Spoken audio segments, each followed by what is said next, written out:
View point. మూత్రపిండాలు శరీరంలో సహజ సిద్ధమైన డీటాక్స్ కేంద్రాలుగా పనిచేస్తూ రక్తంలోని వ్యర్థాలు, విష పదార్థాలను తొలగించడంలో కీలక పాత్ర పోషిస్తాయి. అంతేకాకుండా శరీరంలోని ద్రవాల సమతుల్యత, రక్తపోటు నియంత్రణ, ఖనిజాల సమతుల్యాన్ని కాపాడడంలోనూ ఇవి ముఖ్యమైన బాధ్యత వహిస్తాయి.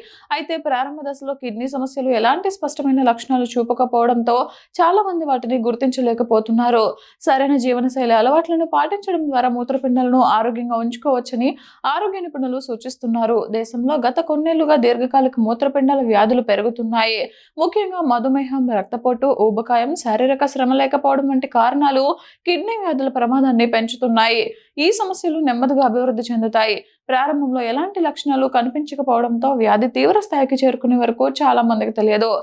దీంతో మూత్రపిండాలకు గణనీయమైన నష్టం జరిగే అవకాశం ఉంటుంది. తగినంత నీరు తాగాలి. మూత్రపిండాల ఆరోగ్యానికి తగినంత నీరు తాగడం చాలా ముఖ్యం. శరీరానికి అవసరమైన స్థాయిలో నీరు అందితే కిడ్నీలు వ్యర్థాలను సమర్థంగా బయటకు పంపగలుగుతాయి. అలాగే కిడ్నీలో రాళ్లు ఏర్పడే ప్రమాదం కూడా తగ్గుతుంది. అయితే అవసరానికి మించి ద్రవాలు తీసుకోవడం మంచిది కాదు. ముఖ్యంగా శీతల పానీయాలు, ఎనర్జీ డ్రింక్స్, ప్యాకేజ్డ్ ఫ్రూట్స్ జ్యూస్లు వంటి అధిక చక్కెర పానీయాలను తరచూ తీసుకోవడం వల్ల ఊబకాయం, మధుమేహం వంటి సమస్యలు వచ్చే అవకాశం ఉంటుంది. షుగర్, రక్తపోటు వల్లే. మధుమేహం, రక్తపోటు ప్రపంచవ్యాప్తంగా కిడ్నీ వ్యాధులకు ప్రధాన కారణాలుగా ఉన్నాయి. రక్తంలో చక్కెర స్థాయిలు ఎక్కువగా ఉంటే మూత్రపిండాల్లోని సూక్ష్మ రక్తనాళాలు దెబ్బతింటాయి. అదే సమయంలో రక్తపోటు కిడ్నీలపై అదనపు ఒత్తిడిని కలిగిస్తుంది. ఆహార సప్లిమెంట్లలో కూడా మూత్రపిండాలపై అదనపు భారం కలిగించే పదార్థాలు ఉండే అవకాశం ఉంటుంది. కాబట్టి దీర్ఘకాలం ఏదైనా మందు లేదా సప్లిమెంట్ తీసుకునే ముందు తప్పనిసరిగా వైద్యుల సలహా తీసుకోవాలి.